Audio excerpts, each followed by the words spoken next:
Okay, welcome to another Heartland Cycling Network show, and today we are on the campus of QLI, and I want to introduce a couple of guests that we have here today. One is Ed Armstrong, and I'll have Ed talk a little bit about his position, and then Anna Calgaard. Calgaard. Okay, Anna Calgaard. And so anyhow, Ed, tell me a little bit about your position here and what you do. Yeah, well, thank you, and thanks for having us here. So yeah, I'm the adaptive sports guy here. So I kind of help run the cycle program along with Anna, who's one of our physical therapists, and we're really just looking to find ways to provide as effective therapy as possible here at QLI, and therapy that means something that helps people get back to something that's important to them. Okay, very good. And Anna, and what do you do here at QLI? So I'm a physical therapist here at QLI.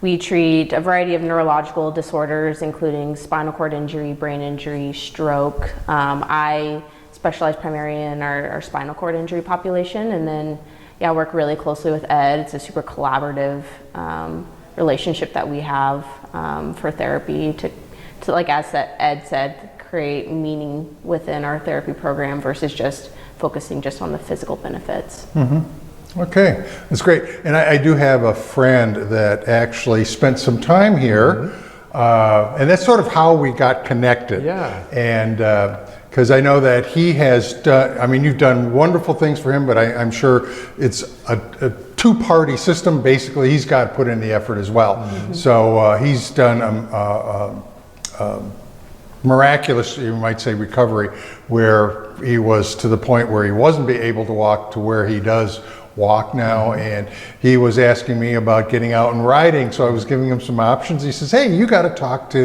the folks over at QLI. Yeah. So I thought, well, this is not necessarily traditionally cycling, but yet how you incorporate that is really kind of interesting. So let me ask you a little bit more about how that's actually done here. Yeah, and I'm just off shot. We were kind of talking a little bit about the kind of bike riding that we do, and you know, like I've done more extensive riding in the past, but I describe myself now as a dad bike rider. If I were here at QLI and receiving services, then you'd be rehabbing a dad, and you'd be helping me be an active dad in the lives of my two girls again. Okay. And that's really what we're looking for. It's what's the why. So we know that you're active. Why are you active? Okay. What does that do for you? Mm-hmm. And in my case, the most important thing would be get me back out doing things with my girls. So that could be anything. It could be bike riding. And if that's the case, it is a great way. I mean, the bikes that we have here, you know, we can put bike trailers on the back of these things and take little kids out.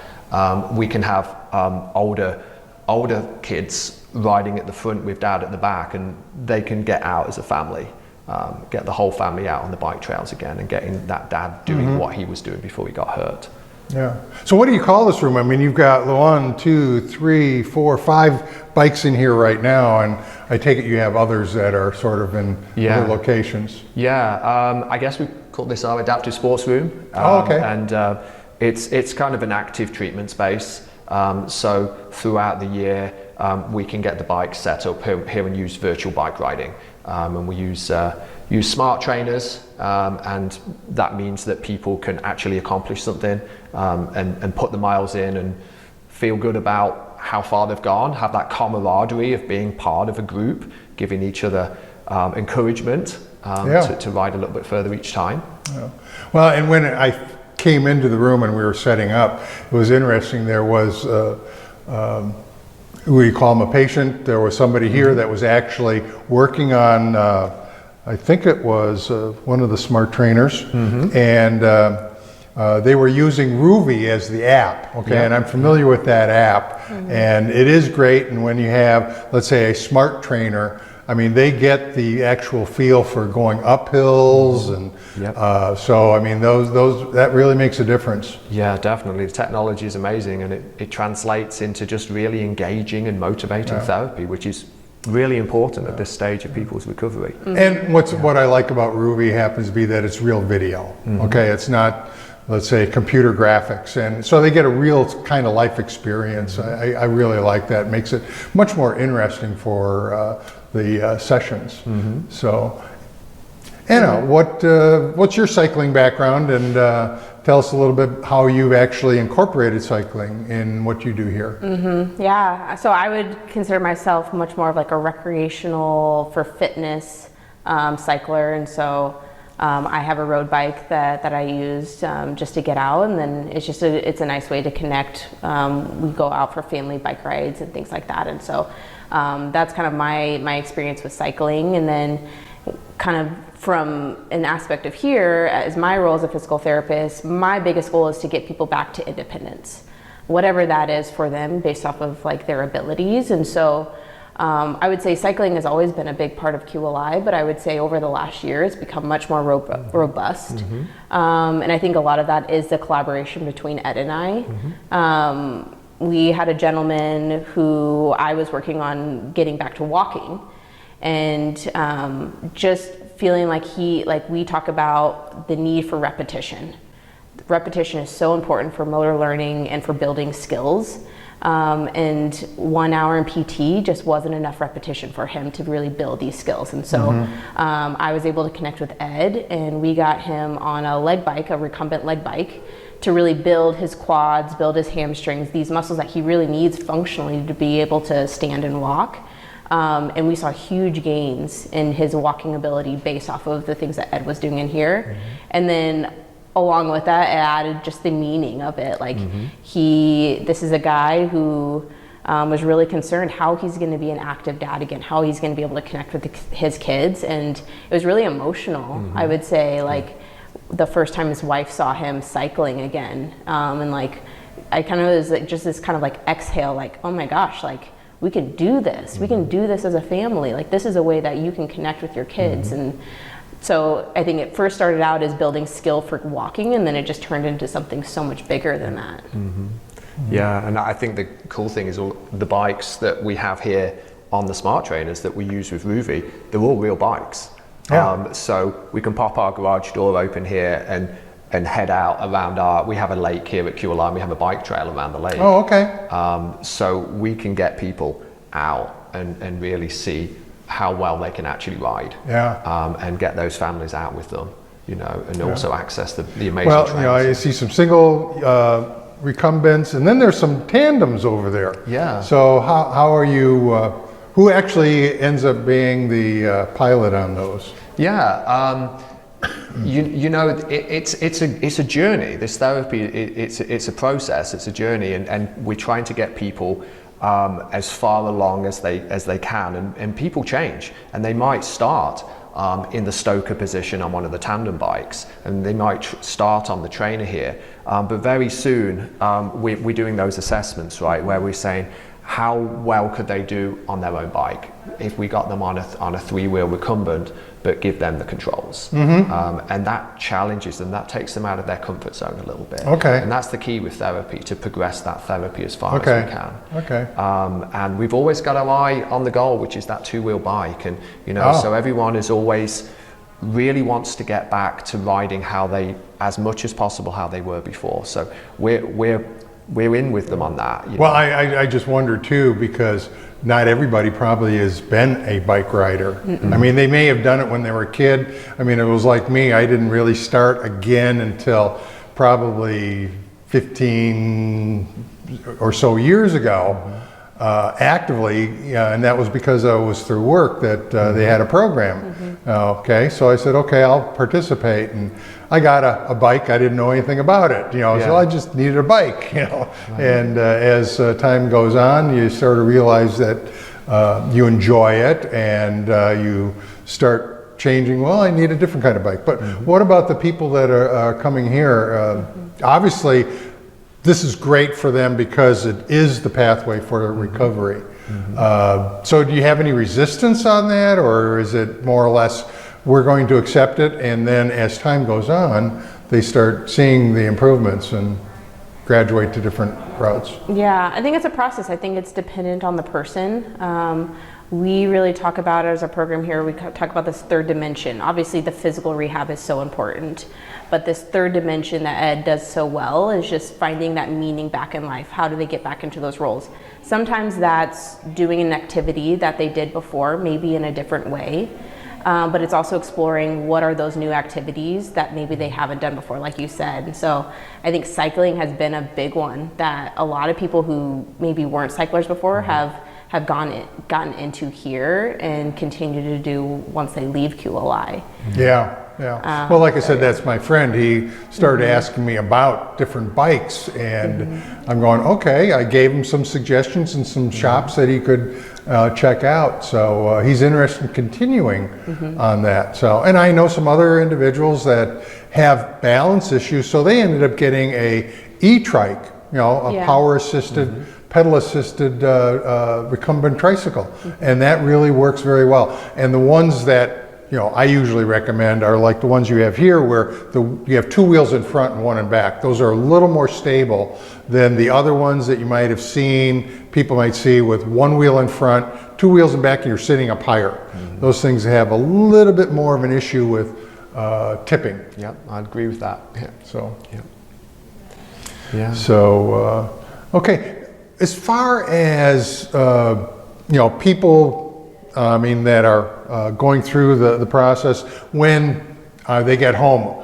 I mean, are you bringing in family in here now to take and help them through some of this process so that when they get back, they can get on the trails with them? I think that's a huge part of our program because we want to provide great quality therapy in the here and now, but we want that to carry on. Whatever emotional boost or physiological improvements that they're getting while they're here at QLI, this therapy journey carries on. We want them to get all of that when they leave. So we love it when we get the kids in here and we get them on the bikes with mom and dad, and we get out on the bike trails. And that just gives us an opportunity to kind of sell the concept of the bike as well. It's like, hey, look, your loved one was a runner before, but they've really got into bike riding and it's become important to them. So let's show you how they do it, and let's talk about where you can get one of these bikes, maybe some financial assistance as well. Can we help you with that process? Oh, okay. Well, that's good. Yeah, because bikes in general have gone up in price, okay? Part of it's the supply chain, part of it's inflation, but I know that when I bought a couple of bikes, matching bikes for my wife and myself, like 15 plus years ago, I mean, we paid $350, and that was at a bike shop, and we thought that was expensive. Okay, now you can't even touch, entry-level bike for that kind of pricing. So it's usually going to be double that or more. So, but it's good that you're getting the families involved because obviously when they go home, they can enjoy the trail system, and the trail system within the Omaha metro area is pretty extensive, and there's like over 100 miles of trails as they are, and then there's some interconnecting trails that obviously you go on, not city streets, but you're on a trail system that crosses intersections. So that's important that people have to understand how to take and navigate through that as well. So that's very interesting. In terms of, you said financing, you actually work with some groups, or do you have some financial partners? How does that work? Yeah, I mean, I think Ed knows maybe a little more about this than I do, but there's several grants out there that we try to explore to try to help with funding. I think kind of a mixed bag if it's successful or not, but I think it's always worth going that route first and seeing if someone can get a grant. You have to remember that a lot of these people here, financially things are tough right now. They're having to modify their homes, they're having to buy new equipment. They maybe have lost their job because they can't perform those duties anymore. And so they're already kind of strapped financially a lot of times. And so how can we be beneficial with that process? Because this obviously is so meaningful, and we don't want to just remove this option just because it's not a necessity, because in our mind it is a necessity for a lot of these people. Yeah, that's good. That's good. Once they go home, what connections do you still have with these individuals?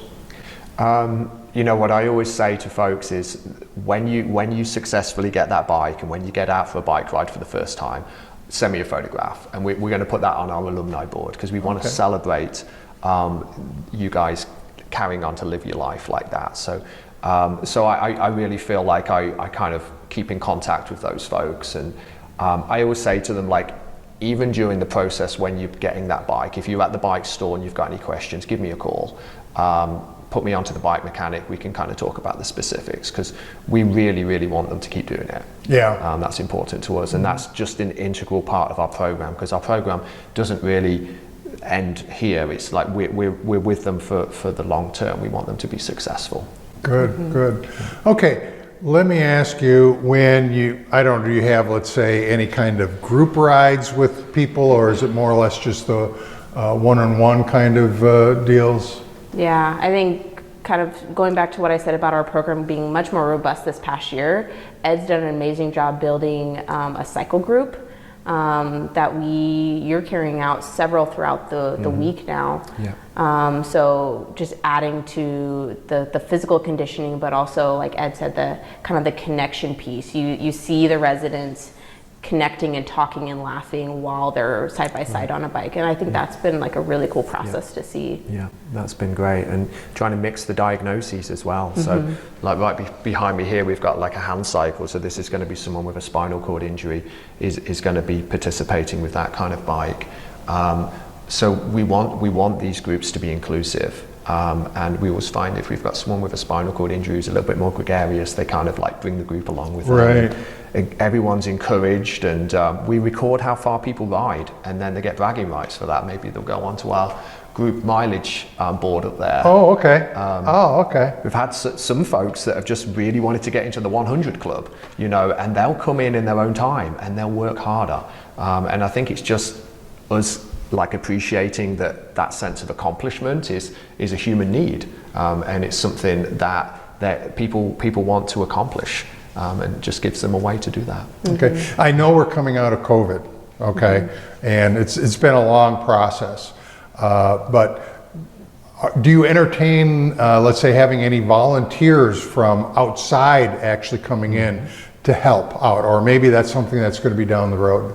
We do have a volunteer program here. And one of our staff, Jen Kowalski, she coordinates that program. It has been a little bit more challenging with COVID, and there are a few more hoops to jump through, but we are starting slowly to bring back our volunteer program, and we do have a lot of people who help us with our adaptive sports program, especially if we're heading off campus and riding around Cunningham Lake. We might need a little bit more help. Okay, and that would be good for, you know, anybody that's active in the cycling community in the Omaha metro area that would like to help out and, you know, give back to the community. I mean, it's a great way to do that here at QLI. Yeah, definitely. So, yeah. Are there anything, you know, topics that I might not have covered, or questions that I didn't ask that might be helpful? I don't think so. I think it'll be fun to kind of, as we continue to build this program, see where it goes. I mean, like you said, like having volunteers come in and continue to build a program, gosh, I would like love to see like eventually like an outdoor cycle groups get started, and our mentors, so our past residents, that program is starting to build back up now that we're allowed to have more people on campus. And so having those past residents come back and participate with this is really important too. We'll be starting an outpatient program, kind of a intense motor learning program coming up probably next year, early next year. And so really wanting to see where we can take it from residents outside of our walls as well, to be as inclusive as possible. Definitely. Would that be something like, let's say you'd have like an event that you're going to maybe hold once in a while that would be, you know, really open? I mean, you might get a little bit more participation that way from the outside. You know, I'm a member of a bicycle club, so it's you know, one of the things that the club does like to do is get involved in things in the community. Yeah, we've typically done the corporate cycle challenge. Oh, okay. Here that's in right. Omaha. Yeah, that's definitely one of the events that we do. Last year we did it virtually because of COVID, but that's always a nice event, and we will have kind of different days at the lake as well. You know, we might head out to Cunningham Lake, and now they've got that amazing trail around there. Yeah, So I we'll have take not been people up there yet, but that's one of my goals this year. Yeah, that's a good trail, and we go out to the Wabash Trace a lot as well. Oh, okay. We'll take riders out there and ride out to Mineola and get some lunch out there and ride back. So we're looking forward to getting back to doing those kinds of things a little bit. So the Corporate Cycling Challenge, there's several routes that people go on. Yeah. So what would be typical for, let's say, people from your group? We've never done the 42. Okay. We've There's done, little hills there. Yeah, we've done the 25 and we've done the 10. We'll usually have the majority of people will do the 10, and that's generally where our tandems go. Right. But we have had some participants that have gone and done the 25 as well. And the 25, I know there is a nice long hill Yes. going up to the turnaround spot. I've been there, done that. Yeah. So, there's other jokes that we have about the location, but that's another story. So anyhow, it's been great. I'm just looking. I know that I also have we have a mutual friend that actually does come out here to help do some tune-ups and adjustments on the bikes. Yes, yeah. They were out here actually just last week. Last week? Yeah. And, okay. they're amazing guys. So it's more than one. Yeah. Oh, yeah, okay. Yeah. Zach, I knew of Zach the one. and Jay, they both come out. So, Okay. Yeah. So Okay. they Well, that's good. Go through our fleet and get everything tuned up and working right for the summer season. Yeah, those guys. I know Jay, and he's just excellent in terms of knowing how to adjust, bikes. I've learned a lot from him too. Yeah. So it's one of the things that I appreciate.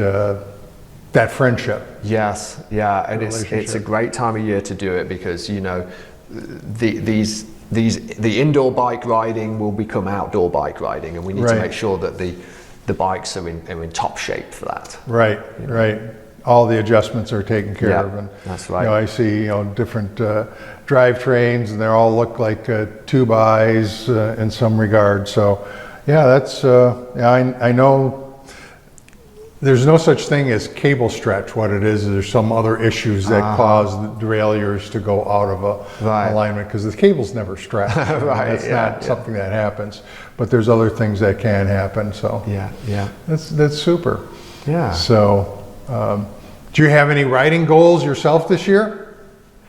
I don't think I have any really exciting personal ones. I think it's mainly just kind of having my girls ride further and further.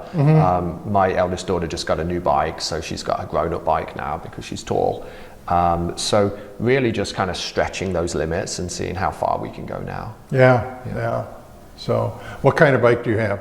I have a hybrid, so I have a Trek. Okay. So just kind of a recreation It's like a fitness hybrid? Yeah. Okay, I know the series, Yeah, so I just need to keep up with my daughters, so I don't need to go too fast. Yeah, and that gives you, let's say, some good options just because the tires are a little bit wider. I mean, they're great for pavement, good for the crushed limestone, like on the Wabash. Yep. So, I mean, if you got into gravel, you could probably do some of that. I know everybody tends to say, everybody all of a sudden started riding gravel roads, but I don't know if you're going to take some of your people out there, but that's been one of the things that's been happening. And the fitness hybrid is really a nice bike for that. Definitely. So, and yourself? Yeah, I think I kind of haven't done cycling heavily over the last year, and so I think my big goal is just to get back into the sport a little bit more. I think I love the taco ride, and so I think COVID kind of stopped doing the taco ride, so I'd love to get back to doing that this year. And then my fiance and I have talked about, he doesn't have a bike yet, and so I think it's something that we want to get in together. I have a Trek road bike Silk that I ride, and so hoping that we can get him a bike, and then that's some activity that we can do together. Okay. Yeah. Well, that's good. That's good. The taco rides. There's two of them in the area. I don't know if you're aware of it. Bellevue Berry Farm and then Mineola at Toby Jack's. Yeah. And I know the club that I'm part of, we're actually going to do both every month. Okay. So, starting from different locations. Obviously, Mineola will start at Council Bluffs. We'll have to go there. But the other one, we'll be starting at some other locations, and maybe not traveling quite as far, but still getting there for fun and camaraderie and just meeting other people. Yeah, so that's awesome. it's always a fun thing. Socialization, I think that's really what's really good about it too. Yeah. And I would imagine people that your patients have run into, at least on the trails, have been very accepting. And hey, giving the thumbs up or go for it. Yeah, the cycling community. I know I is a would. great one. Yeah, definitely. So that's good. So anyhow, we're going to take and wrap up today's show. I appreciate Anna and Ed for being here on the Heartland Cycling Network, finding out how QLI is actually incorporating cycling into the rehab and physical therapy for patients. So we appreciate that, and just want to remind everybody to pedal on.